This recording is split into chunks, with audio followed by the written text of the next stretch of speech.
So hello, I'm Ren Rosario, and today I'm just gonna be showing you guys my AP art portfolio because I've been working on it for far too long and it's just ridiculous, honestly. So first of all, when you get into AP art, you're gonna have to think about a sustained investigation, and my theme was the stigma behind struggling with mental health.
Okay, I'm gonna talk about some techniques that you can use for your art because I had to learn it through this way and I learned it the hard way. So let's get into it. Focus on watercolors because watercolors, believe it or not, it's tough, and it's honestly tougher than acrylic.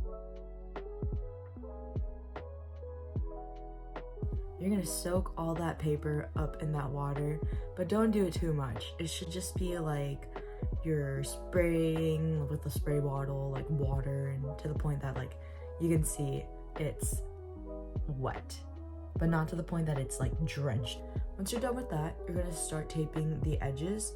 So you're gonna think of it as a diamond shape, side and top and bottom, but I just personally go from top to bottom, left to right, because my OCD, it's kind of silly. So yeah, once you're done with that, you're gonna really make sure that every time you're taping it down, you're really doing your best to like pull it out, make everything straight, and just tape it as much as you can with a lot of tension in between the paper, and just let it dry for now.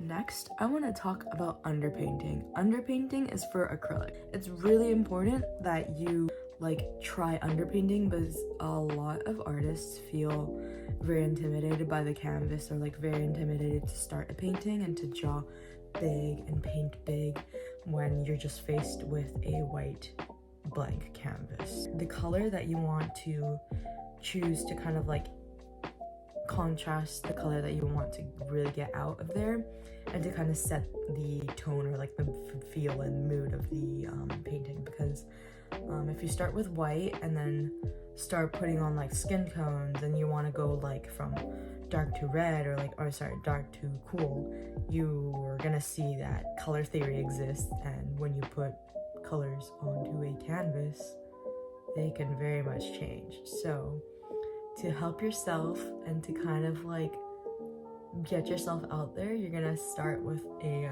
very nice layer of a solid color. So then that's your underpainting, and you can just start going into everything and kind of like do a lot of trial and error if you're not really comfortable with mixing paint. But you know, primary colors, you know, red, blue, yellow, and white and black, like those are your tools, and that's basically what underpainting is because it's literally in the name. So yeah,